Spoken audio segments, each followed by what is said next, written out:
Hello, shalom, salam, and hola. Welcome to the Hot Jewish Podcast. I'm Michael, aka Hot Jewish Energy. You can find me on Instagram, TikTok, and Twitter, and Threads now.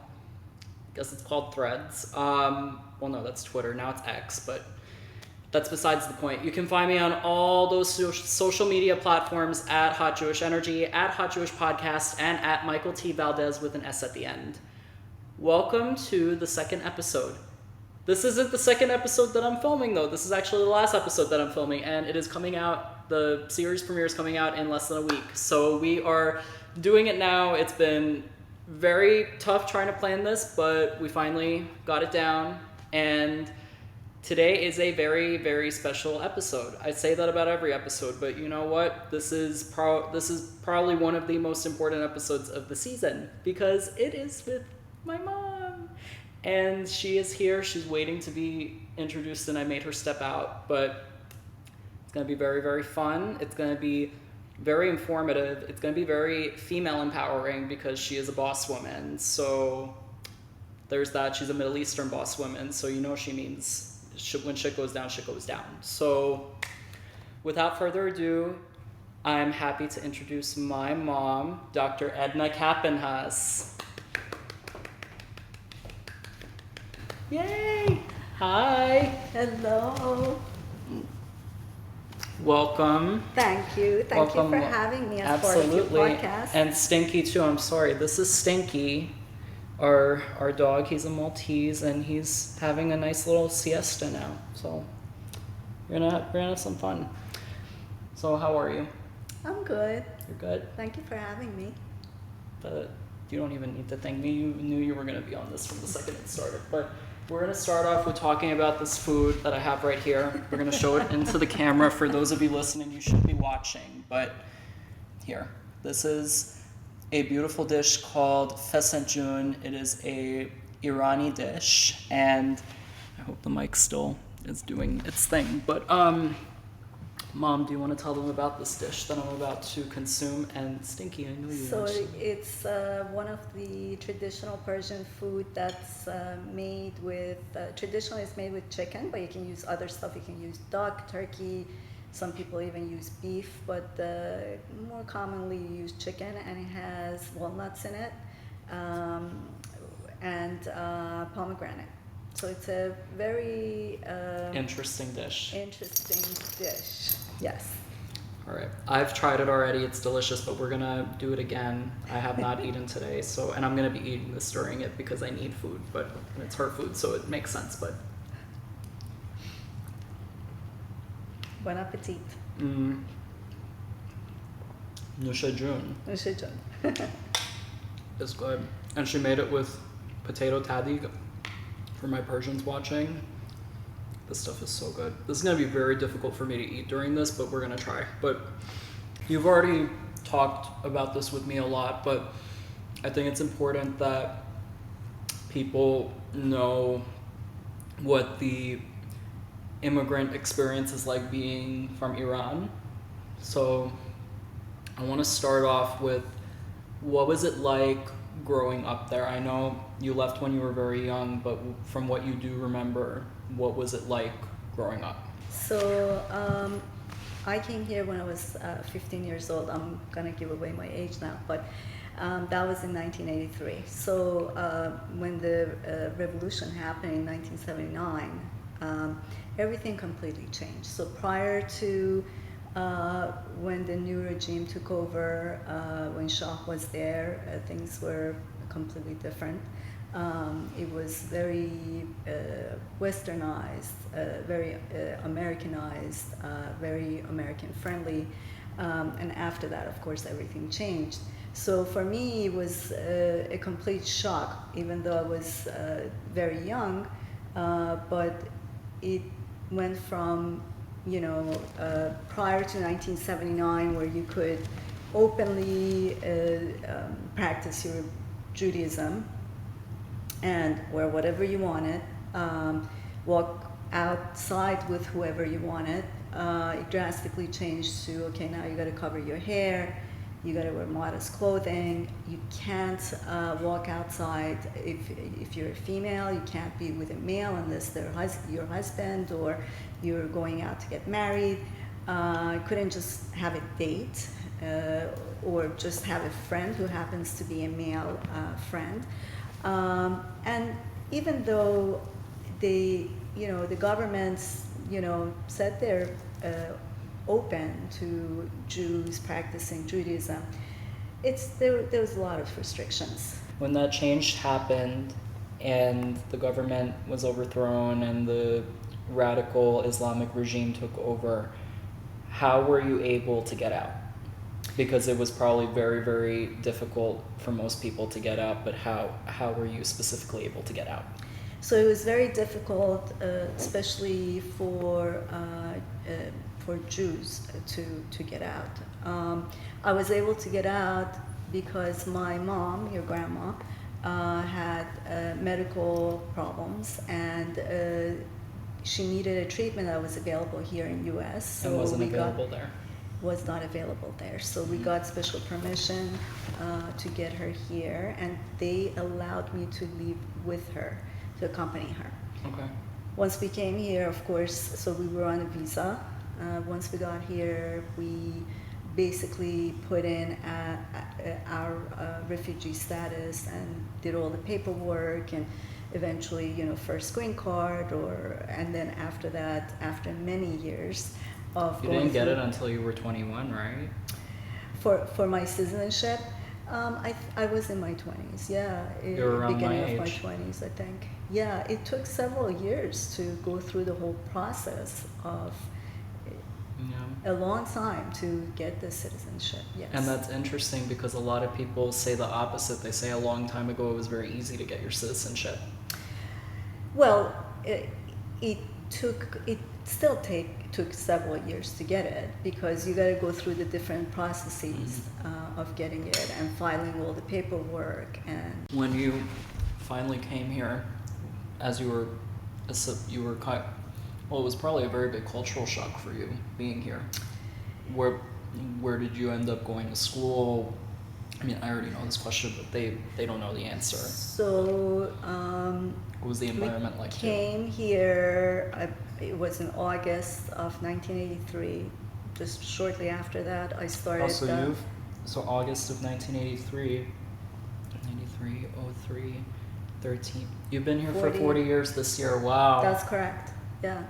So Crazy. shortly after that, I started the rest of my high school here, and it was a cultural shock, especially that even though I knew some English,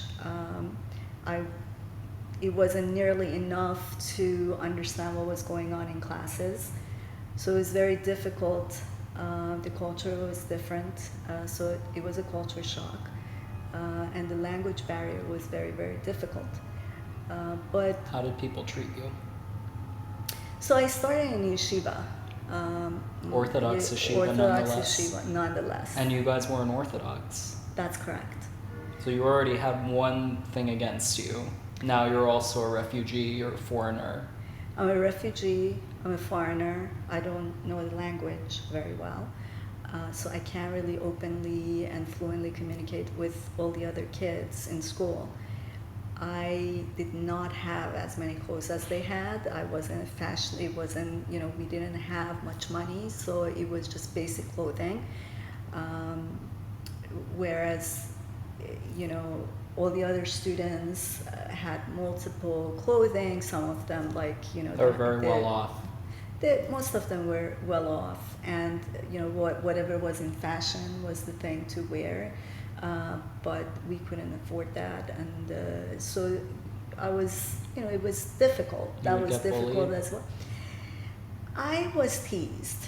I used to get teased about what I wore, or I don't know. People would kind of give you a side eye. Yeah.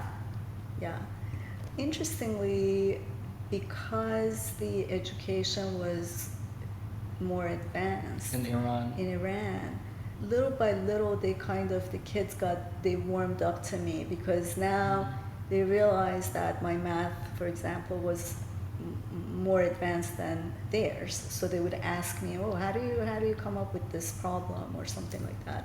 So it's like the typical thing in a movie where they tease the nerd for not having the newest clothes or not being cool per se, which I think is dumb, but they're the ones that they cheat off of. They're the ones that they want to get all the help they can because they realize that you have assets. correct. And eventually, I made some friends, which made it a little bit easier. It's interesting because the friends that you kept a lot of your friends from Iran, but you didn't really keep a lot of your friends from high school. True. Yeah. True. Yeah. So after you finished high school, you went to college.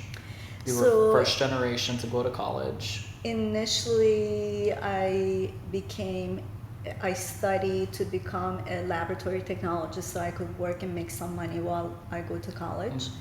I didn't know that. Yeah. And that's the same thing that Dad did. Yep, and that's how we met. Yep. You never even really told me how you guys met. So you guys met in the same class, or? No, we met in the hospital when we were doing labs. Laboratory. I think I was doing like an internship, and I think he was already working there. So. Oh, you were kind of shadowing him in a way. He was. I think he showed me some stuff. Yeah. Yeah. Oh, wow. Yeah. So initially you did that. Right, and then Where did you go? I went to Queens College. Mm-hmm. When I was in college, I was working at the same time, so I could make money to help out with the education. I was lucky enough because I had excellent grades. I was able to get financial aids, full ride. So that was very, very helpful. Macaulay, well, not Macaulay honors, but something equivalent to that. I was. So yeah, I graduated as summa cum laude. So because I was on honor roll the whole time, I was able to keep my financial aid. Which helped a lot. Yeah. I wouldn't have been able to pay for it if it wasn't because of the financial aid. Yeah. So once I graduated from college, I always wanted to be a doctor, and I knew that wouldn't have been possible in Iran. No way, being a female Jewish woman coming from Iran. But I knew that I could accomplish that here. So after Queens College, I started my medical school. I started out with a program that the Turo Technion, so Technion in Israel. So you do a year here, you would do it at Turo. You get, at the same time, you get your master's, and then you go to Israel to get your medical degree.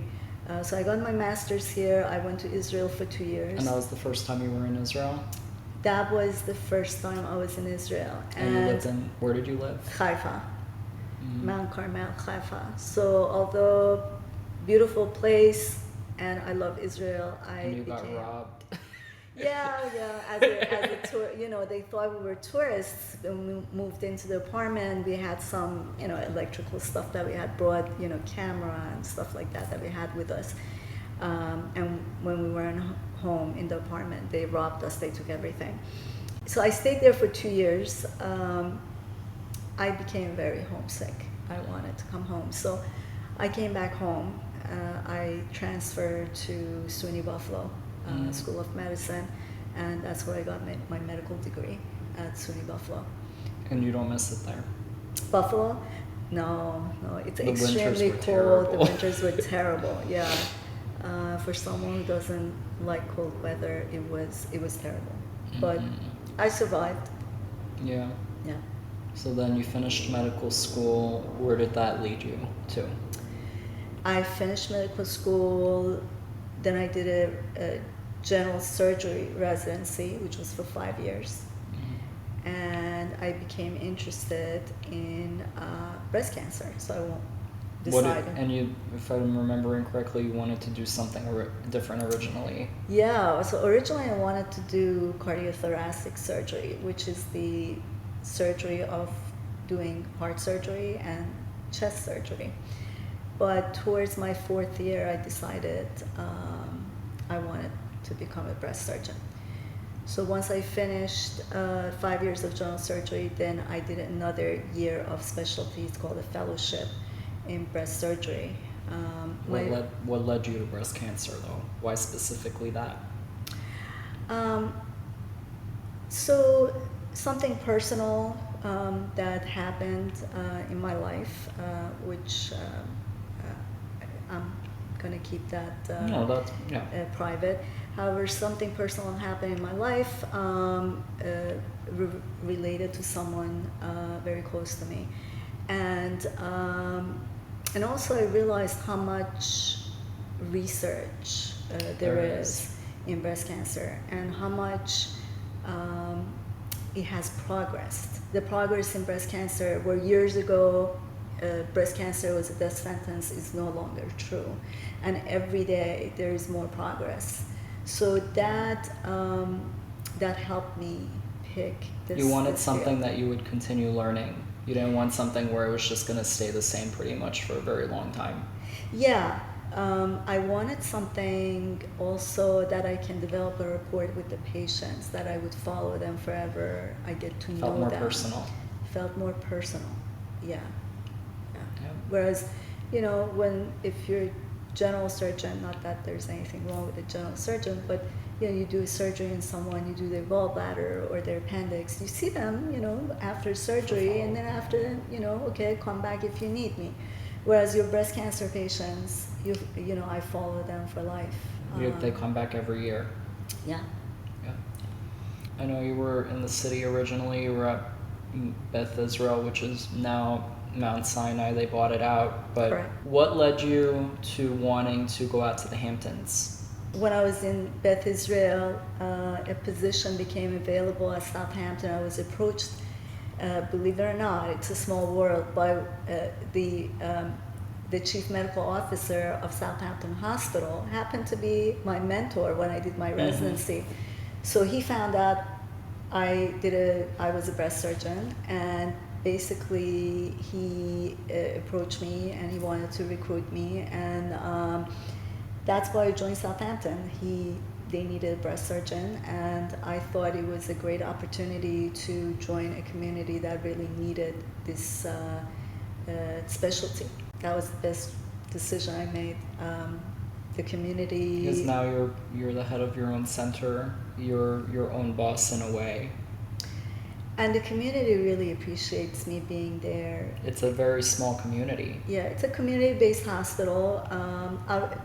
It's Stony Brook. We joined Stony Brook a few years ago, but we're still a community hospital. The patients appreciate that I'm there, and it feels great. I feel like I'm valued being there. So with all your work at Southampton, what made you want to do work internationally? Because you I don't know if you guys see it online on my page, but we go to the Caribbean every year to do nonprofit work. But what made you want to do that? So I founded an international mission. It's called International Breast Cancer Surgical Mission. I founded it in 2012, working with another foundation, which is Island Impact Ministries. Their headquarters is in Florida. So we team up with them every year. I take a whole team with me, a whole medical team, including, of course, me, the surgeon. I usually take another surgeon with me. We have radiologists, anesthesiologists, pathologists. We have sonographers and nurses and nurse practitioners and volunteers. And we go to Dominican Republic for about 7 to 10 days every year, and we operate on patients who were either diagnosed with breast cancer, or we go there and we diagnose them, and then we get them ready for surgery. We operate on them. Everything is free. We actually fundraise to raise the funds for the supplies that we use over there. So we buy everything here and we take it with us.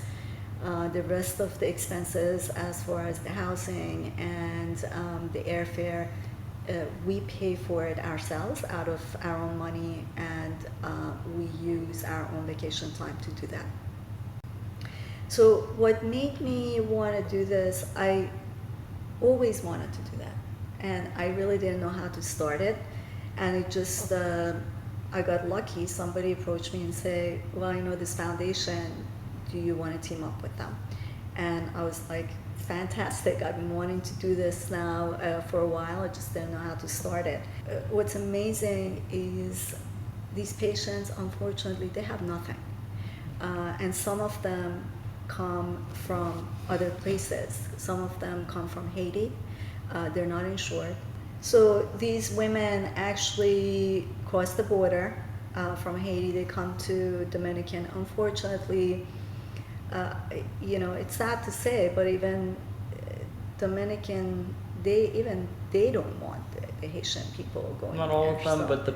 but the people that you've had experience with, they really don't. They want, if they're not even gonna, some of them aren't even gonna help their own people. Yeah. Which, it's very sad. We're not gonna lie and say that everyone is great.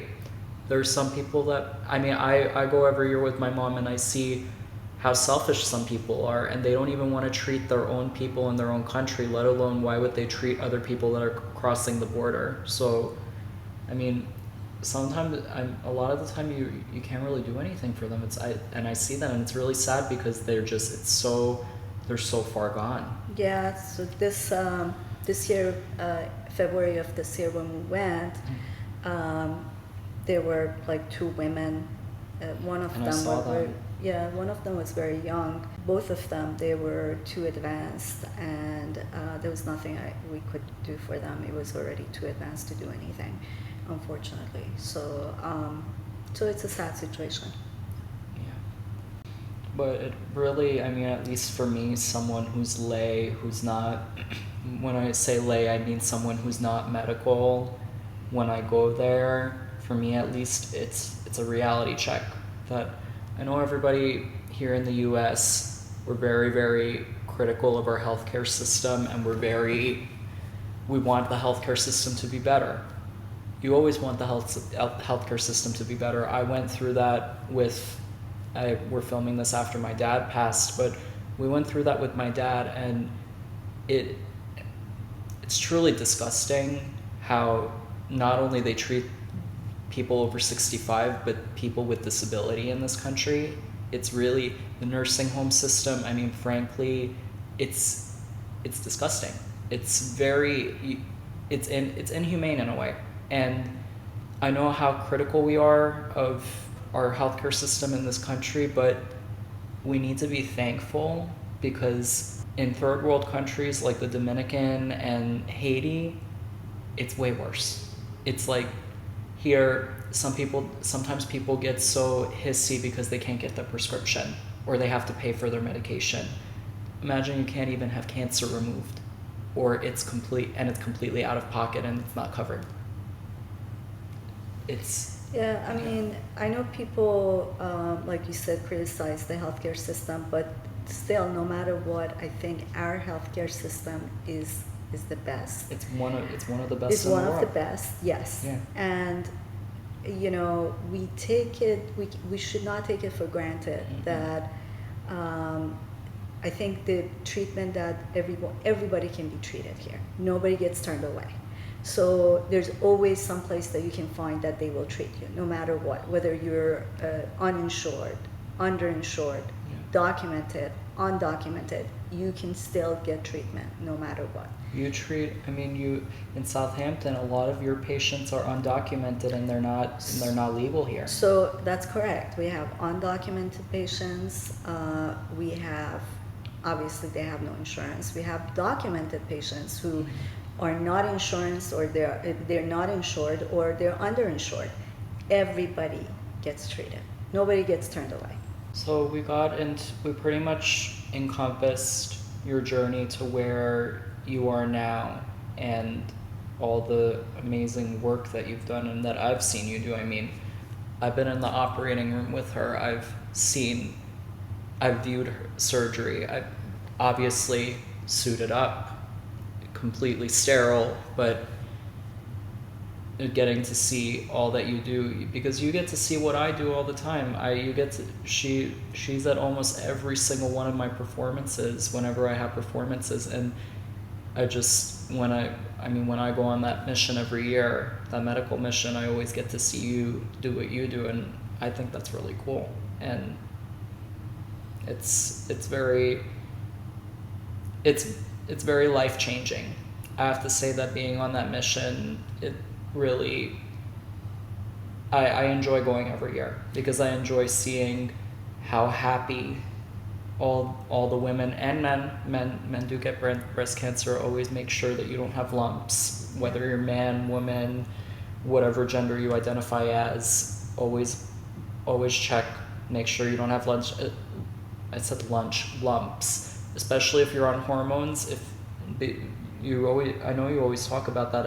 If you're on estrogen, if you're a transgender woman and you're on estrogen, always make sure that, and if you're taking it regularly, you should be checking to make sure that you don't have any lumps, because are there a lot of cases where there are transgender women that do develop breast cancer from hormone, or it's more so rare? So I personally have not had any patient so far who has been a transgender woman with breast cancer. But you also got to realize this is more of a newer scenario that because it's been happening within the last decade. Yeah, but time kind of declares itself. So with any situation, it takes a few years for things to kind of declare itself, and probably a few years from now we're going to see all the different things that we have to worry about in these kind of cases. Would you recommend that if you're watching and you identify as a transgender woman and you are on would it be considered hormonal therapy? Well, yeah. Okay, that's the official term. It's therapy, yeah. If you're on estrogen hormonal therapy, would you recommend that they consult a breast oncologist and have one on hand just in case something happens? I think that would be a good idea. It's smart. Yeah.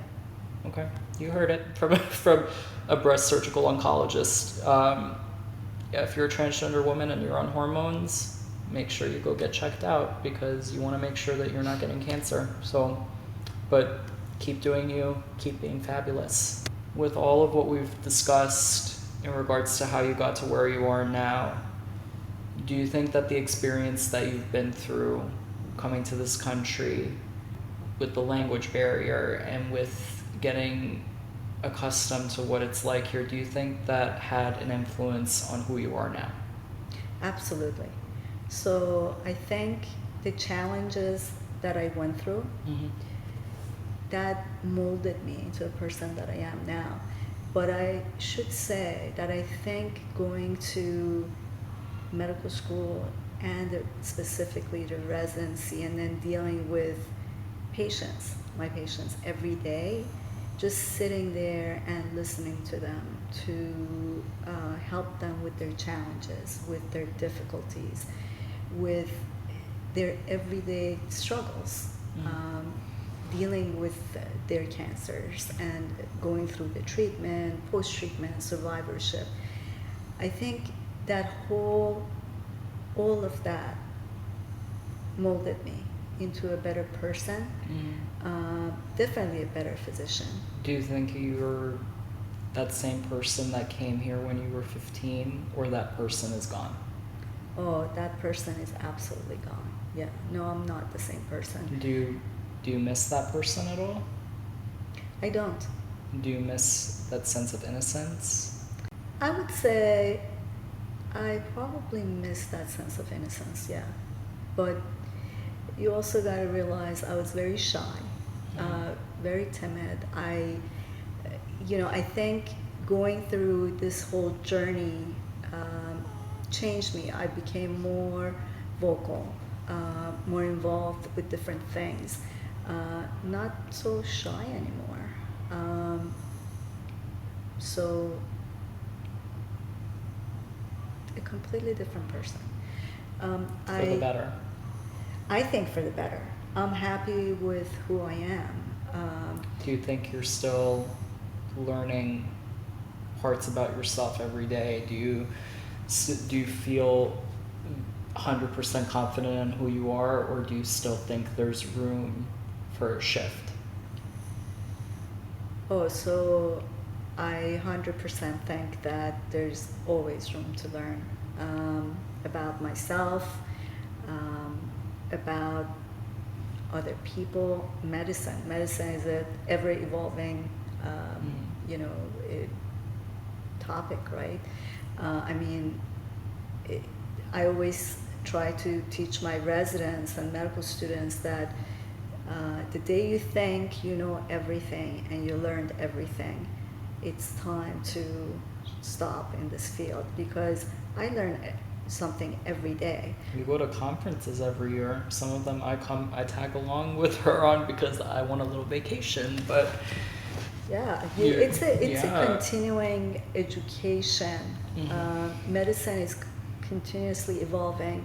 You learn from conferences, you learn from reading, you learn from yourself, and you learn from your patients. You know, it's humbling to realize that how lucky you are and how privileged you are to be able to take care of your patients, to make a difference in their lives, make a difference in the lives of their loved ones. I think it's a privilege, and I thank God every day that I am privileged to be able to make a difference. It's humbling.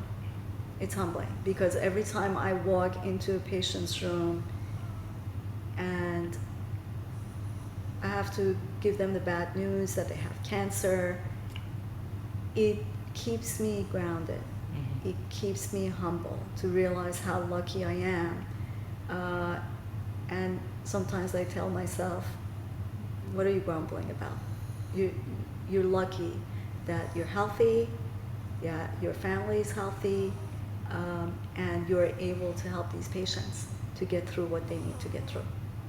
I also want to say that I never would have had this opportunity to be where I am if I would have stayed in Iran. Never. This country gave me everything. So I truly kiss the ground of this country. I owe everything to this country.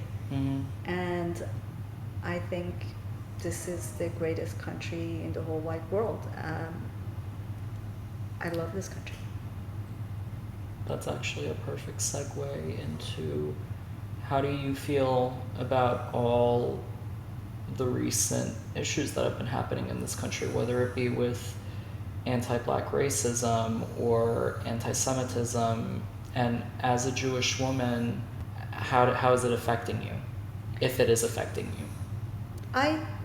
At times, I should say very mildly, do experience anti-Semitism, comments that somebody makes without knowing I'm Jewish. That's hurtful. But what I tell people when they ask me, oftentimes my patients ask me, well, you know, where are you from, or, you know, what religion are you? You know, I tell them that medicine, I know it may sound cliche, but I consider medicine as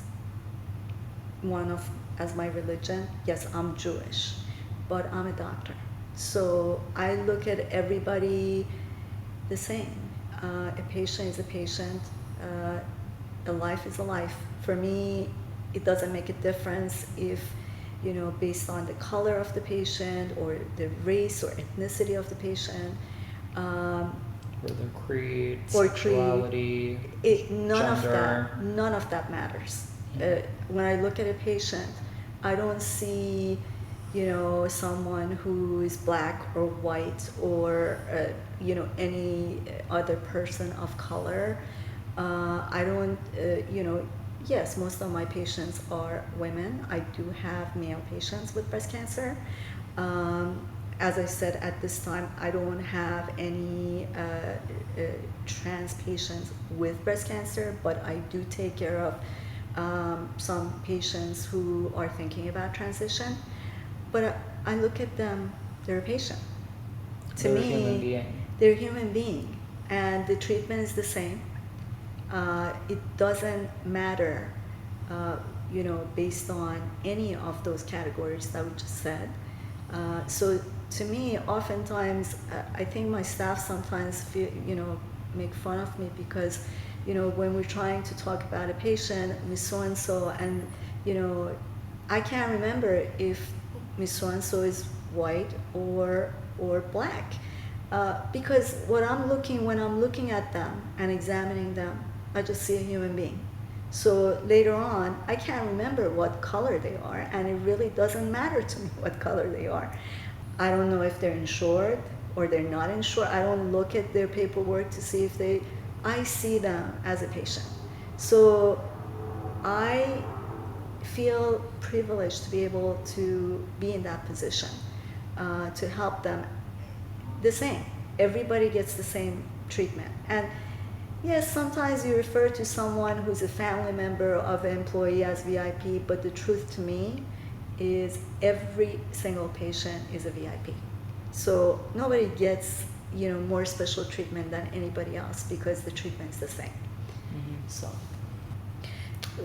in regards to what you asked about, racism, or so against black people or against, anti-Semitism, Jews. Anti-Semitism is a form of racism Right. for people that did not know. So any kind of racism against any group is dangerous because today is going to be anti-Semitism. Tomorrow it's going to be another Anti-black, anti-black. anti-Asian. Yeah, so, It's- if everybody just stands aside and say, well, it's not about me, I'm not Jewish, so I don't care if there's anti-Semitism, or it's not about me because I'm not black.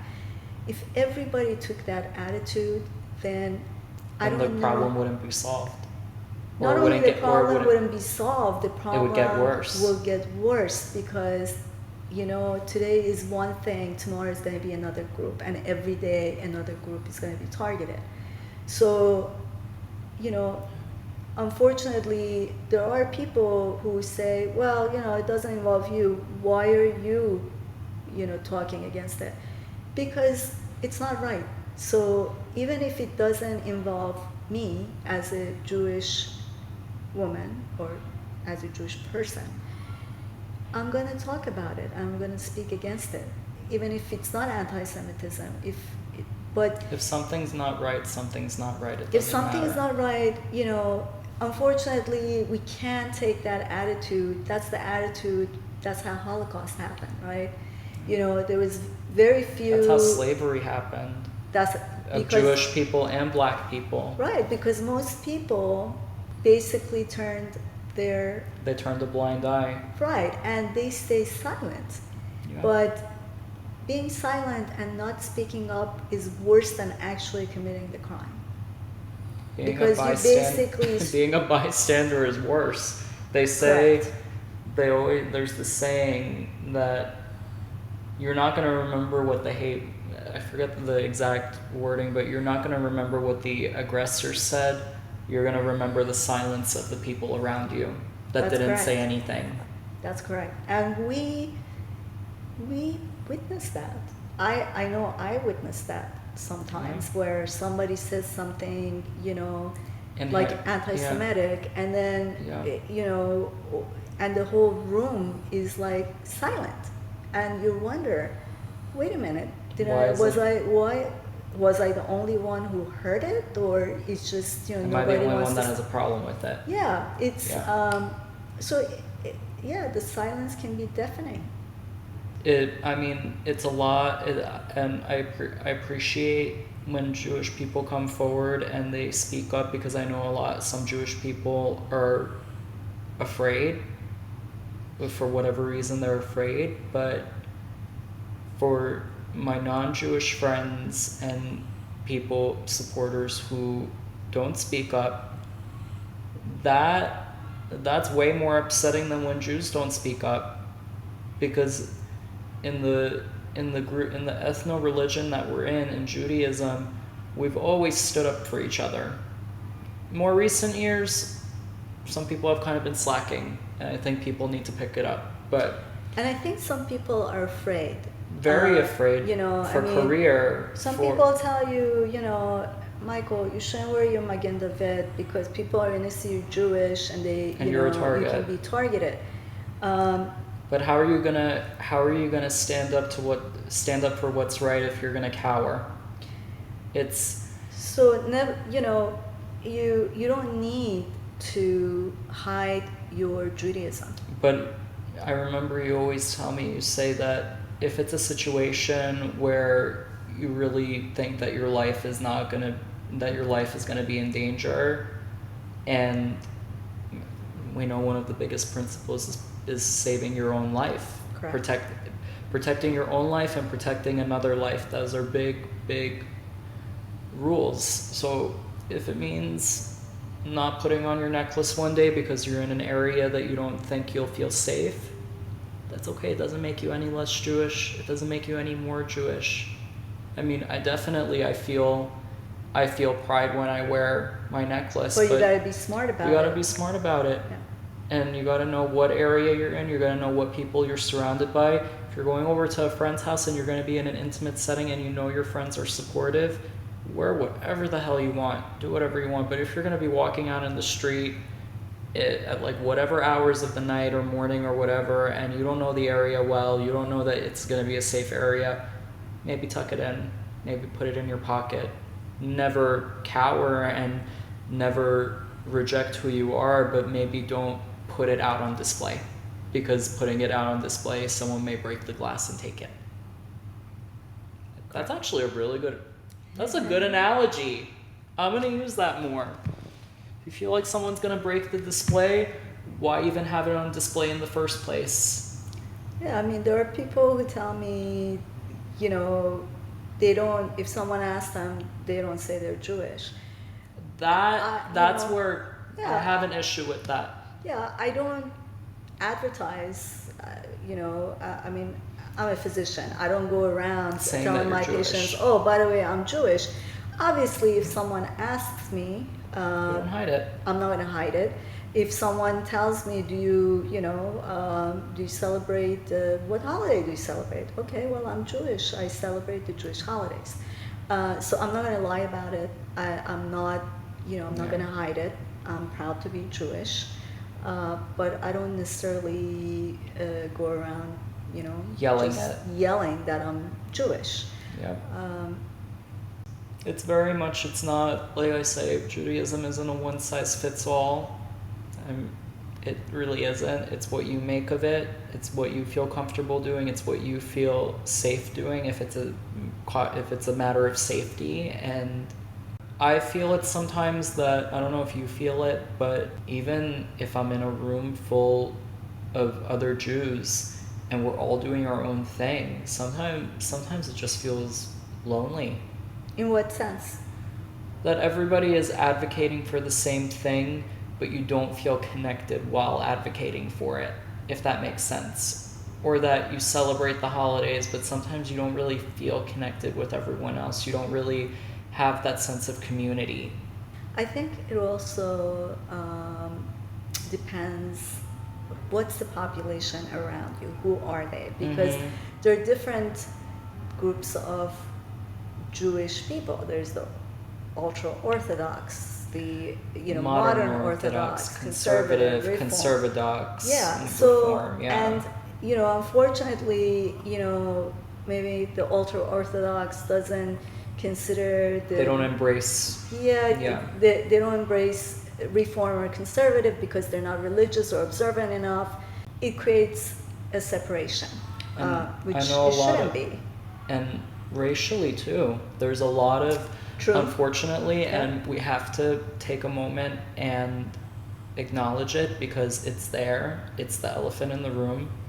There is racism from Jew to Jew.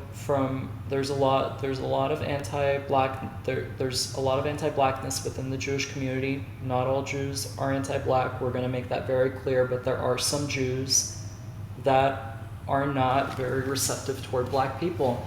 And how the hell does that make black Jews feel? Because they're real, they exist, they're just as Jewish as anyone else. They're equally as Jewish, somewhat even more Jewish, some of them. And it's very upsetting. I see a lot of that. I saw a lot of that even when I was in yeshiva. I even experienced that as a mixed Jew. Dad was Cuban and you're Irani, and I wasn't Persian enough for the Persian kids. I wasn't white enough, even though Jews are not white. We're ethno-religion indigenous to the Middle East, to the land of Israel and Judea.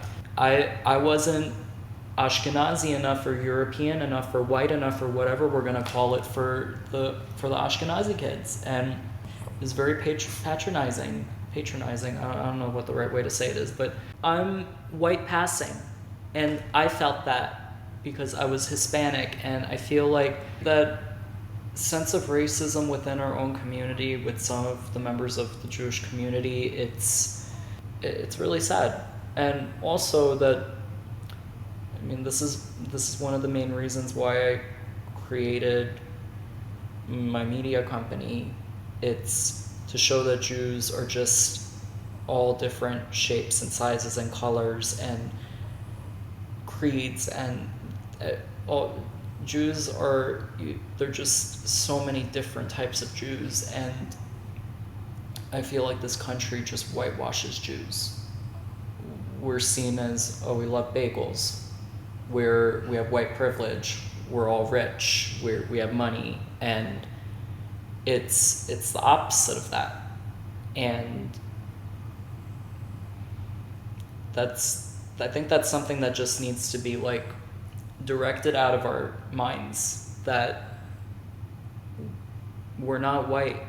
The whole reason of the Holocaust was that we weren't white enough. Hitler didn't consider us white, and we're not. We had to assimilate to anywhere we went to, and a lot of the Jews went to Europe and had to assimilate to white culture, and that's why a lot of Jews that are Ashkenazi, and even Middle Eastern Jews, they're people that consider us white, and we're not. And sometimes when I talk with people who are not Jewish, who are from Asia or Middle East, they say, no, you guys aren't white. And I agree with them, and it's a very complicated situation. I'm sorry, I just went off on a rant. But I think what you're saying about that you weren't white enough, or you weren't, because of the mix of Cuban and Persian, your dad being Cuban and me being from Iran, that mentality is also among other cultures as well. Yeah. Unfortunately, a lot of black Jews go through that situation too, of that they're made to choose between their Jewishness and their blackness, because here it goes again, people consider Judaism very white, and it's kind of connected in a way of that, oh, you're not Jewish enough, or you're not. But a lot of Ethiopian Jews are so connected with both, and I think it's very beautiful, and I think they're, if I'm not mistaken, Ethiopian Jews are considered the lost tribe. It's just, I saw that a lot with what recently happened in the Jamie Foxx fiasco, where a lot of black Jews were made to choose between their Judaism and their blackness, and it was really disgusting to see, because I had a similar situation where I was made to choose between my Persianness and my Hispanicness, and I think everybody who's mixed, or everyone who has multiple parts of themselves, they have that similar struggle of people making them choose between it, and it sucks. It really, really sucks. I'm sure you felt that where you're made to choose between your Persianness and your Americanness. For me, it wasn't, honestly, wasn't something that, for me, it was clear. I didn't have to choose because I don't consider Iran my country anymore. I consider it America. I consider myself American. You're very detached. I'm very detached. So, and I think because of that, I know some people, they remember so many details from when they were a child in Iran, and there aren't that many things. I don't remember all the details. Yes, I do remember some, but nothing like other people remember when they came here at the same age as me. So I think it's because I'm completely detached from. You were happy. You became happier here. Absolutely. And for me, it wasn't a choice to choose between my Persianness or whatever you want to call it and being American, because I love speaking English. So if I had the choice of speaking English or Persian, I would choose English. I'm more comfortable speaking English, especially in the medical field. I kind of stutter, well, not stutter, but if I have to speak Persian and use medical terms, very difficult for me. So I feel like I belong. I feel like I belong here. And interesting, a lot of my patients, once they find out I'm from Iran, they're very interested. Well, did you go back? Do you miss it? I'm like, not at all. And I have no desire to go back unless there's a change in the government and leadership, just to see what the country looks like, because it was a beautiful country. I don't know how it is now. I haven't been back since I left in 1983. So we're gonna get into more of that with a guest later on in the season. I actually had someone who's very much, you guys are gonna find out who it is, very much involved in Iranian activism, supporting the revolution, and you kind of got a glimpse of it with you, but we're going to get into it more with a lot of the facts and a lot of the history, and that's going to be really cool. You'd like watching that episode because they're very, very cool, the person that came on. Did I interrupt you? No. Okay. Did you have anything else you wanted to say? I think I made it clear that with a lot of hard work, you can be anything you want to be in this country. So sky is the limit. Nobody limits you in your education, what you want to be, who you want to love, what you want to wear, who you want to be. And that's what I love about this country. All right. And I think that ends this episode. Thank you so much for watching. This is the second episode, so there's a lot more to come. You have 8 more episodes of the season, and I'm very, very excited for you all to see the rest of the season, and I'm glad I got to start it off and have you as my first guest. Thank you. And I'm very lucky to have you as a mom. You're very inspirational. You're one of my my number one role model. I have a lot of role models, but you're number one. Thank you for watching. You can find me at Hot Jewish Energy, at Hot Jewish Podcast, and at Michael T. Valdes with an S at the end. I'm on Instagram, Twitter, and TikTok, and Threads. It's not called Twitter anymore, it's called X. So it's gonna be Twitter throughout this whole season, but since we filmed this later, but everyone can find my mom at Dr. Edna Kapenhas, Kapenhas, as in Sam. She's on Instagram. You can also, if you want to set up an appointment, you can set up an appointment at the Ellen Hermanson Breast Center in Southampton, New York. She is open for business, taking patients. And if you'd like to get involved with the mission in any way, The Instagram for my mom's nonprofit breast cancer medical mission is at IBCSM. And a link will be going up soon for the 2024 mission. Most likely it is going to be gofundme.com/IBCSM 2024. And love your support. It's an official nonprofit, so it is tax deductible. And that's it for this episode. Again, thank you for watching. Have a great day, night, whenever you're listening to this, and we'll see you soon. Thank you so much. Khodafes. Khodafes. Khodafes. Thank you, sis. Bye. Bye too. Bye. Bye.